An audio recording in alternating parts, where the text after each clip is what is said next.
Welcome my YouTube channel Durga sir ji में आपका स्वागत है। आज हम बात करेंगे बीटीसी डीएलएड फर्स्ट सेमेस्टर के अंतर्गत साइंस का एक इम्पॉर्टेंट टॉपिक है बल, जो हर साल पेपरों में रखा हुआ होता है। ये तो ये बल की परिभाषा आएगी, ये बल के प्रकार आएंगे या उससे संबंधित कुछ, ठीक है, एग्जाम्पल आ जाते हैं, उदाहरण देता है कि ये किस प्रकार का बल है। तो इस टाइप के क्वेश्चन बनते हैं इससे। तो चलिए हम शुरू करते हैं इसमें। तो बल क्या होता है, ठीक है। बल किसी वस्तु में गति उत्पन्न करने के लिए बाह्य प्रभाव की आवश्यकता होती है, उसे हम बल कहा जाता है, ठीक है।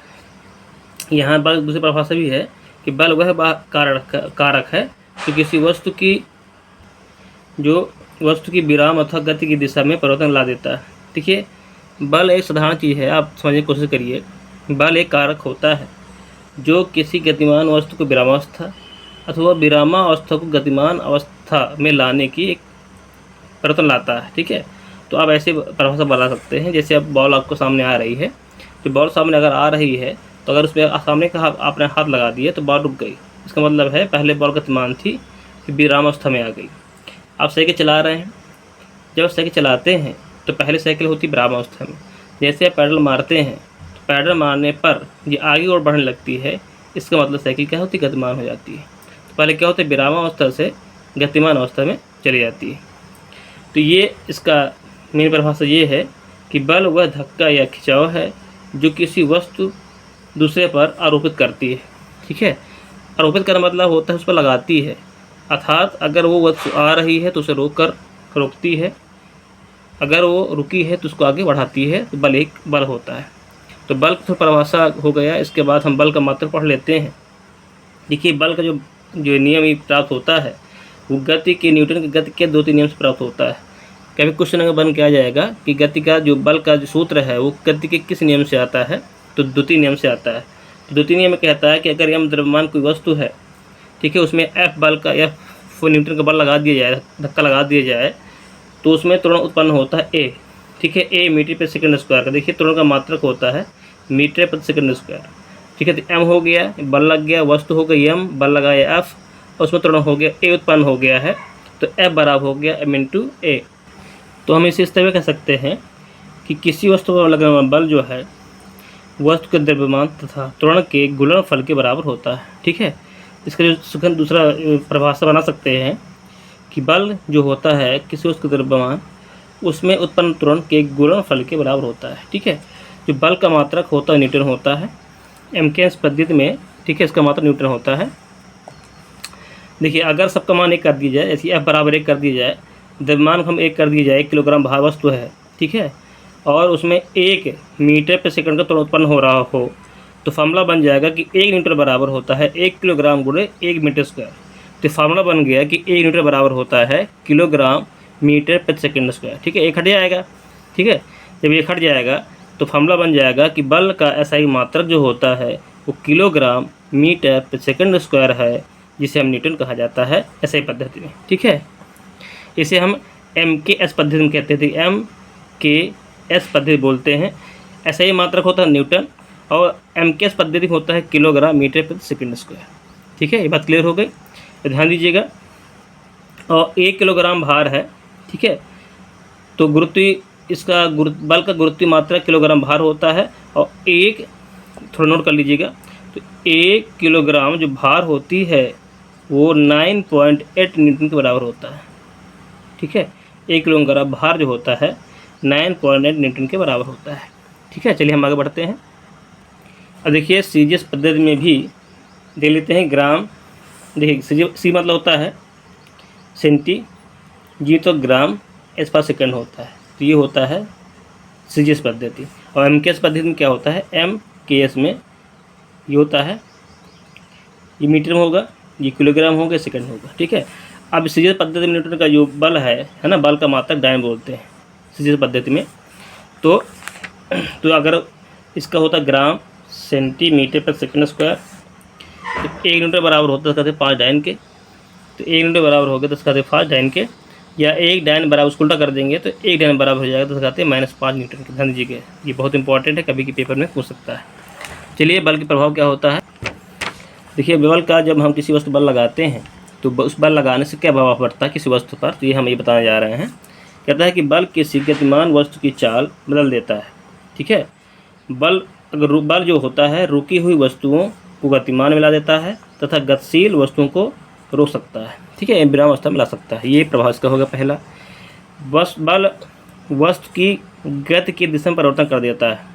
ठीक है, जैसे कोई बैट वाला जो बैट खेल रहा है, बैट्समैन, जैसे गेंद आती है तो अपने बैट से उस वस्तु की गेंद की दिशा बदल देता है। ठीक है, तो क्या हुआ, बैट से वो बल लगाता है गेंद पर, जिससे दिशा बदल जाती है। अर्थात बल से वस्तु की दिशा भी बदल सकते हैं। ठीक है, और देखिए बल है, अगर बल किस वस्तु लगाते हैं तो उसका आकार भी बदल जाता है।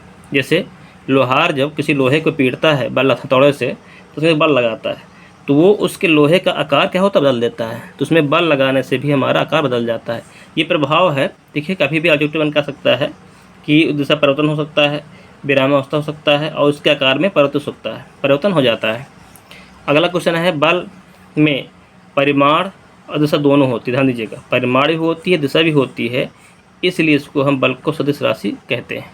ठीक है, चैप्टर जो पढ़ाएंगे मात्रक का उसमें बताएंगे सदिश क्या होता है, तो उसमें क्लियर हो जाएगा। तो ये बात इंपॉर्टेंट हो गया है। अगर समझ नहीं है उसको दोबारा फिर एक बार रिपीट करिए, उसके याद कर लीजिए कि बल का प्रभाव क्या होता है।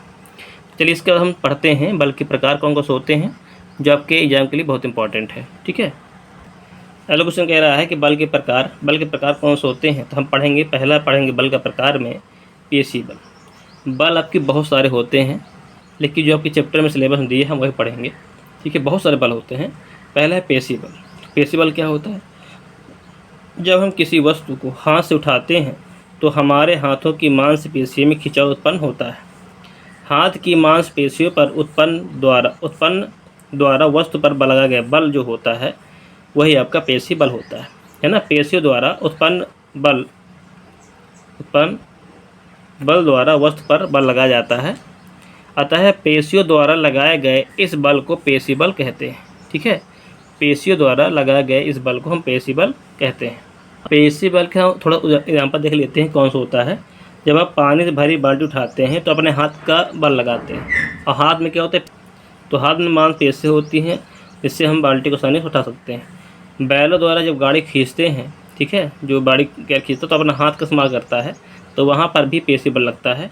टमाटर दबाते तो वहाँ पर पेशी बल लगता है, और हथौड़े से भी पीटते हैं तो उसमें हम पेशी बल लगाते हैं। जो वर्क अपने हाथों से करते हैं उठाकर, ठीक है, तो वही हमारा पेशी बल के अंतर्गत आता है।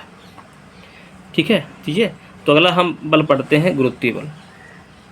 देखिए गुरुत्वीय बल को हम गुरुत्वाकर्षण बल भी कहते हैं, लेकिन आपको सिलेबस में गुरुत्वीय बल लिख के आ रहा है तो कोई बात नहीं।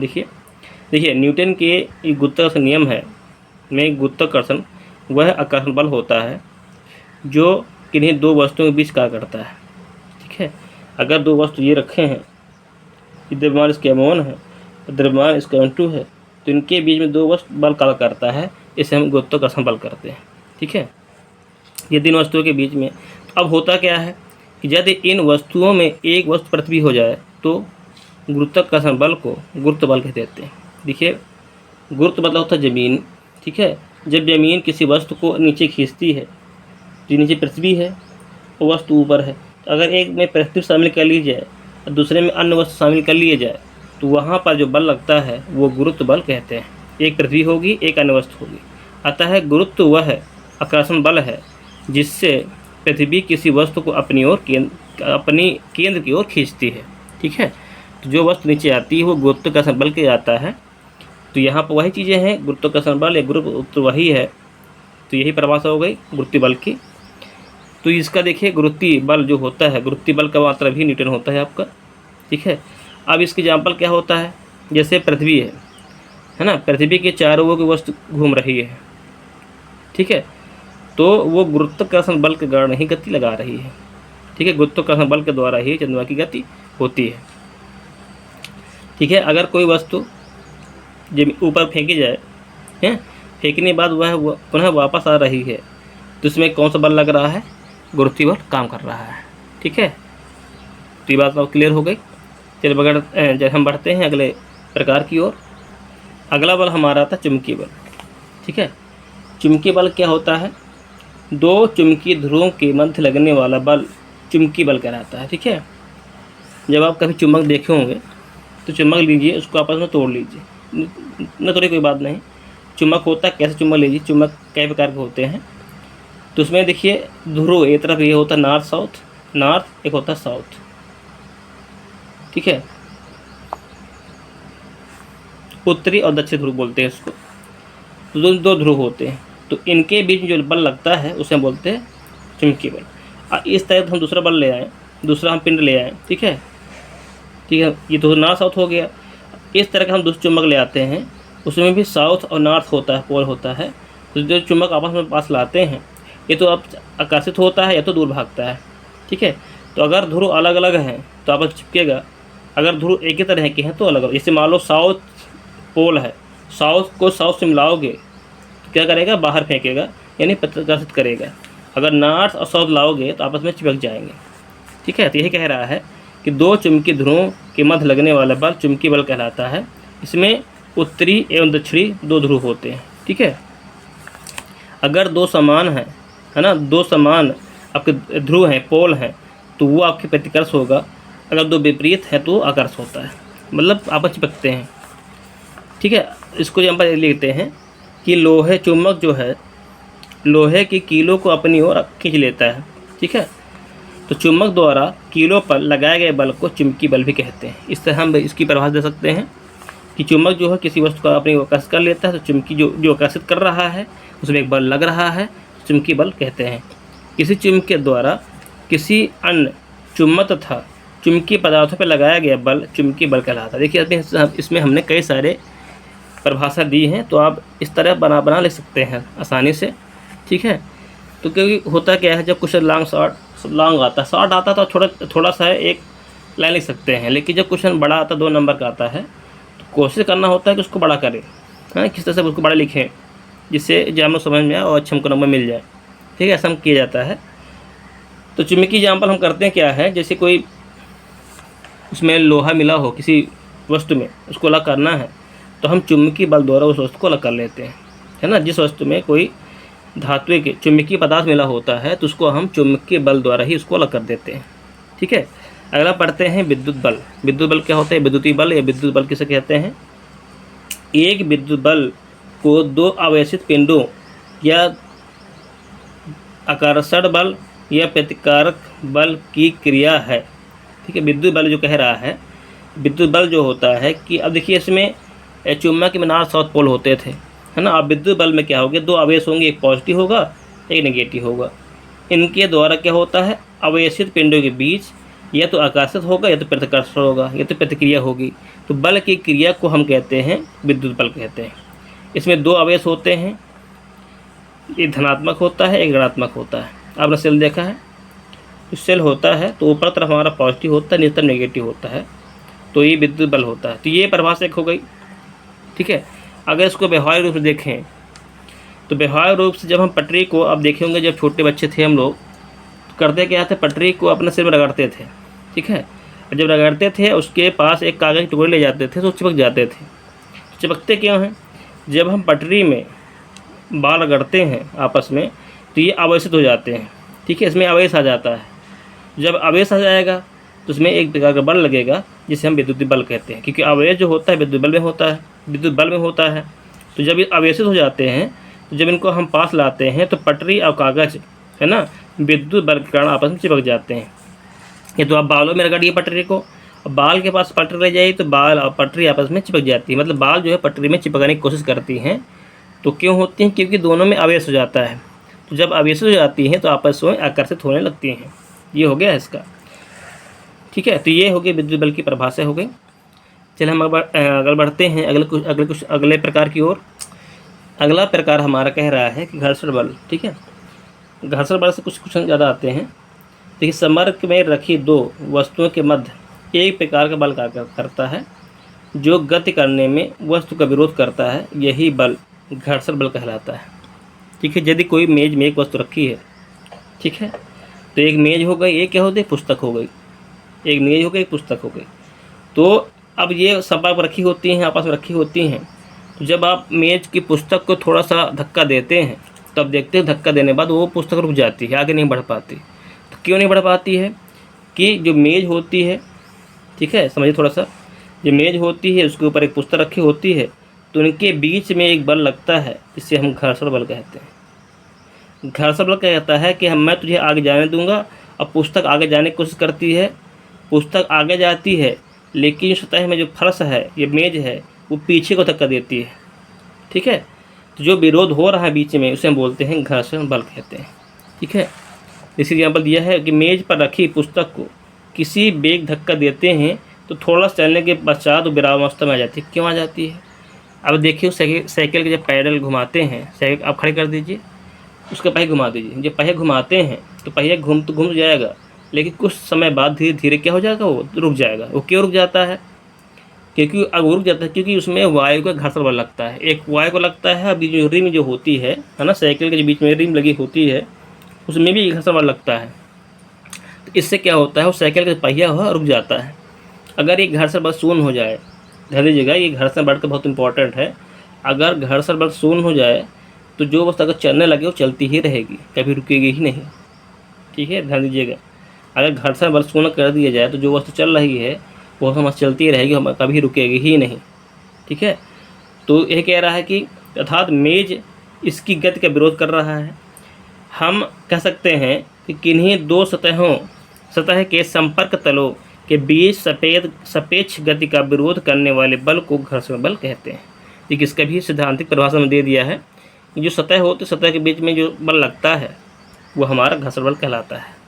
ठीक है, कोई भी वस्तु हो अगर चल रही है, थोड़ी देर बाद ऑटोमेटिक रुक जाती है। जब आप साइकिल चलाते हैं, पैडल मारिए, पैडल मारना बंद कर दीजिए, धीरे धीरे साइकिल रुक जाती है, तो वो भी घर्षण बल कर रुक जाती है। जब आप छोटे बच्चे थे तो आप देखे होंगे कि बच्चे अपने पैरों पर खिसकते हैं। ठीक है, तो वो जब चिकना सतह होती है तो खिसकना आसान होता है, लेकिन जब वो खुरदरा हो जाए तो फिर क्या होगा, उसमें आसान नहीं होगा, वो बच्चा खिसकेगा ही नहीं। ठीक है, तो ये भी डिपेंड करता है कि अगर वस्तु चिकनी है, ठीक है, तो उसमें घर्षण बल कम लगता है। अगर कोई चीज़ खुरदरा है तो उसमें घर्षण बल ज़्यादा लगता है।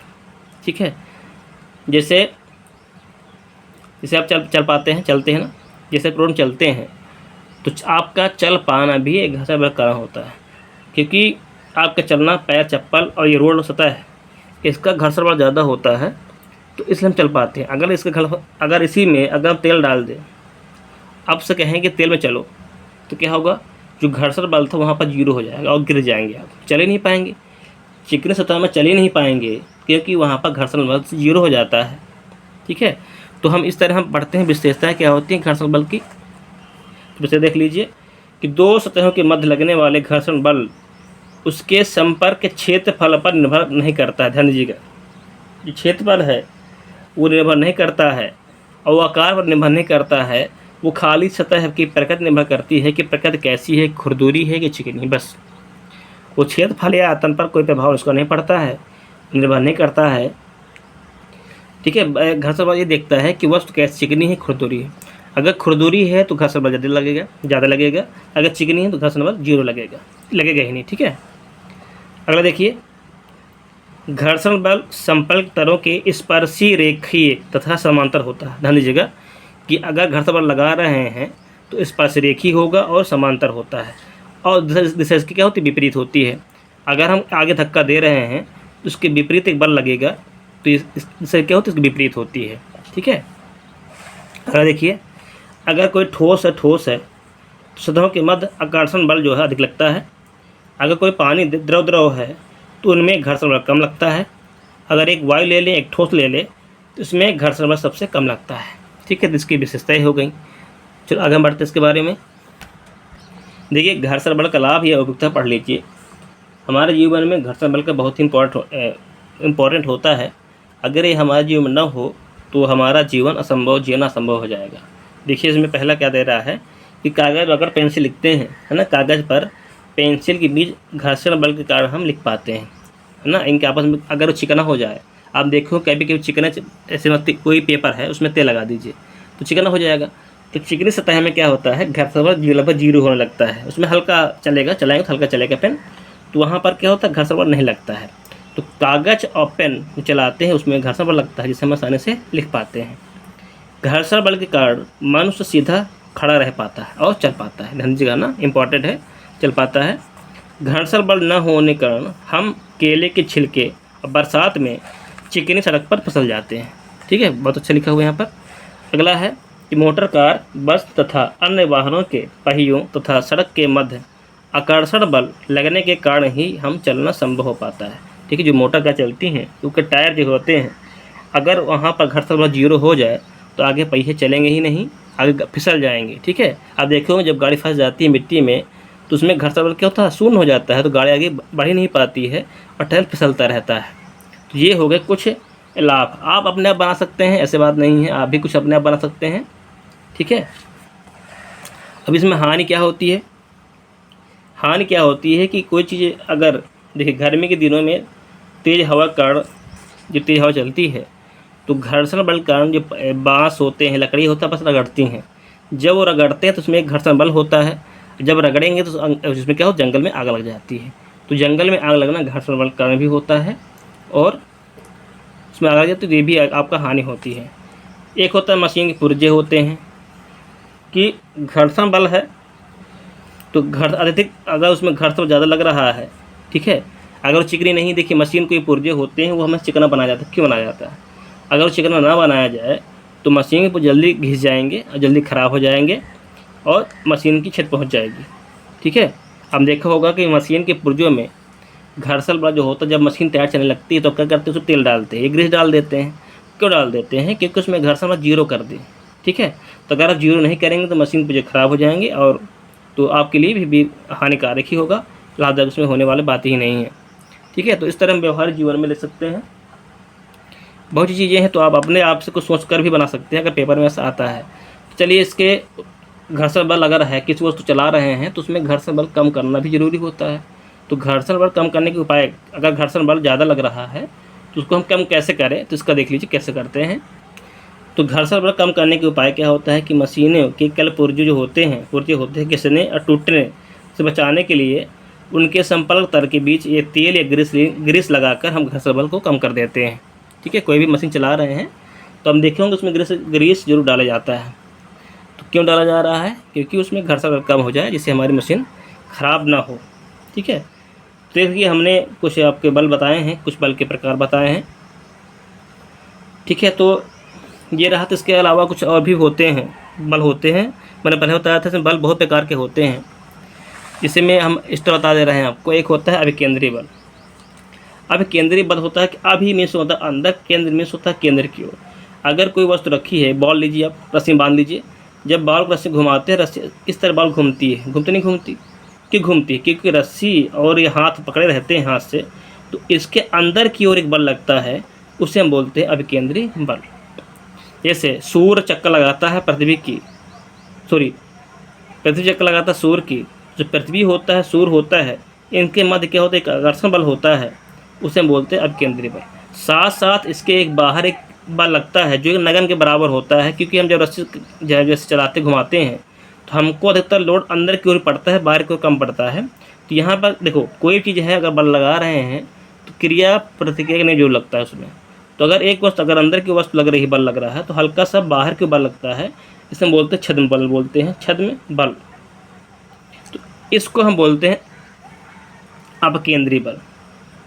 अपकेंद्री बल, केंद्रीय बल मतलब वस्तु के बाहर की ओर लगने वाला बल को अपकेंद्री बल कहते हैं। ठीक है, तो अभिकेंद्री जान गए कि वस्तु के अंदर डोल लगता है, जब किसी वस्तु घुमाते हैं तो अंदर की ओर लगने वाला बल को अभिकेंद्री बल कहते हैं। अपकेंद्री बल देखिए, अब और इसका भी एग्जाम्पल क्या होता है, जब सर्कस आप देखे होंगे, है ना, ये मौत के कुआं में एक मोटरसाइकिल घुमाता है, चलाता है, तो उसका जो बैलेंस जो होता है अंदर की ओर होता है। ठीक है, तो एक अंदर के बल लगा उसे बोलते हैं केंद्रीय बल, साथ साथ इसके बाहर एक बल लगता है जिसे बोलते हैं अपकेंद्री बल। ठीक है, तो अपकेंद्री बल अब एक दूसरे के संयोग होते हैं, लेकिन अपकेंद्री बल को एक नगन माना जाता है, खाली अपकेंद्री बल ही मेन होता है। देखिए अपकेंद्री बल के कुछ एग्जाम्पल लिख लीजिए, इसी के जुड़े कुछ एग्जाम्पल आते हैं। अपकेंद्री बल जैसे आप मट्ठा बहाते हैं तो मट्ठा बहाने पर जो क्रीम बाहर लग जाती है, ठीक है, जब मथाने से मट्ठा बहाते हैं तो बाहर क्रीम लग जाती है, तो क्रीम ने करना है अपकेंद्री बल कारण होता है। ठीक है, तो ये भी बहुत इंपॉर्टेंट है, ये ध्यान रखिएगा। ठीक है, हमने कुछ आपके इंपॉर्टेंट बल बताए हैं, संभवतः आपके एग्जाम के लिए अच्छे होंगे। तो कल हम कुछ टॉपिक लेकर और आएंगे जो विज्ञान से संबंधित होगा। ठीक है, तो हमारा वीडियो देखने के लिए थैंक यू, धन्यवाद। हमारे वीडियो शेयर जरूर करिएगा, लाइक करेंगे। Thank you.